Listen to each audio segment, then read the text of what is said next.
Arise and shine. Arise, you must arise. Saya nggak peduli apapun kondisimu, saudaraku.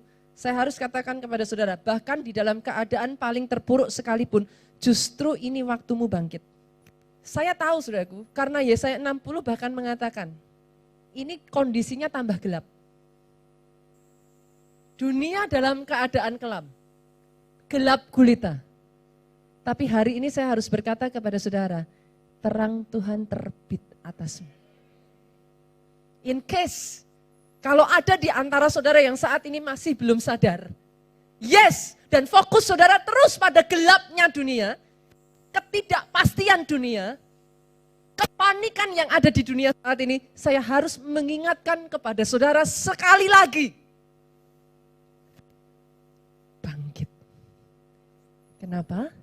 Dalam gelapnya dunia ini, terang Tuhan terbit atas pribadi, lepas pribadi, lepas pribadi, lepas pribadi, lepas pribadi di tempat ini. Dan 2020 justru dalam kondisi dunia yang gelap ini anak Tuhan semakin bercahaya.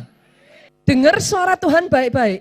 Setelah itu saudaraku, instruksinya satu demi satu kerjakan.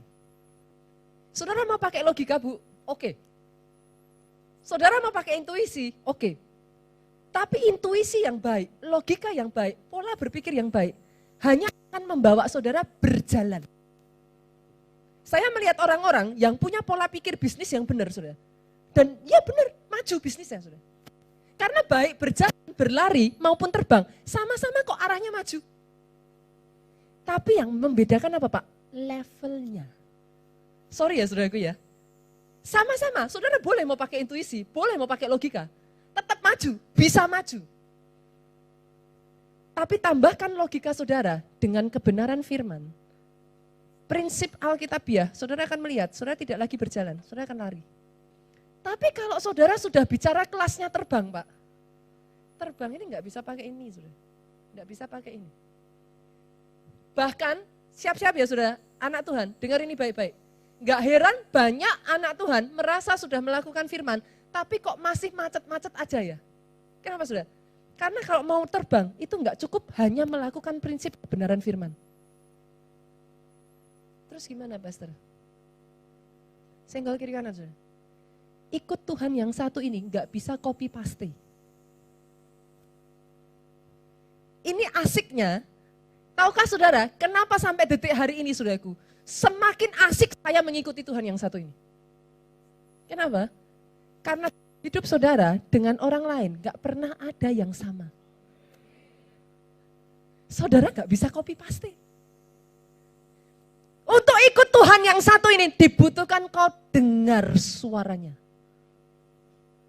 Oh yes, that's why kalau mau terbang satu-satunya jalan you move prophetically. Uangnya di sana. Doa saya atas tempat ini saudaraku, pengalamanmu bersama dengan Tuhanmu itu enggak cetek. Oh saya berdoa atas jemaat di tempat ini, pengalamanmu dengan Tuhanmu itu bukan hanya mata kaki saudara. Saya berdoa jemaat di tempat ini, kau punya pengalaman dengan Tuhanmu yang sampai orang lain boleh berkata, siapa itu Yesus? Orang lain boleh berkata, mana itu Yesus? Yesus bukan Tuhan yang hidup. Engkau berkata, dari mana kita berkata dia tidak hidup? Pengalaman yang sampai dibawa, sampai engkau tidak bisa menahan dirimu lagi, engkau hanyut bersama dengan Tuhan sampai di titik engkau bisa berkata, aku punya Tuhan, Tuhanku, Tuhan yang hidup. Halo, kalau Tuhan sudah berbicara saudaraku, izinkan saya katakan ini, dia tidak pernah salah. Entah bagaimana saat itu, terserah semalam-malaman Petrus sudah menjala ikan, terserah. Dia nggak dapat apapun saudaraku. Tapi saat itu di mana Tuhan berkata, entah bagaimana Bu, dia bikin semua ikan-ikan itu berkumpul di sekitar jala Petrus. Dia membuat tiba-tiba yang tadinya tidak ada, jadi ada. Oh saya tidak mendengar amin yang keras dari tempat ini. Berjalan dengan instruksi Tuhan. Senggol kiri kanan, asik Pak. Itu ngeri-ngeri sedep saudara. Jujur saudara, ngeri-ngeri sedep. Tapi dengar baik, Hanya orang-orang yang belajar, saudaraku, mendengar suara Tuhan. Orang-orang yang seperti ini, dia tidak akan bisa meninggalkan Yesusnya.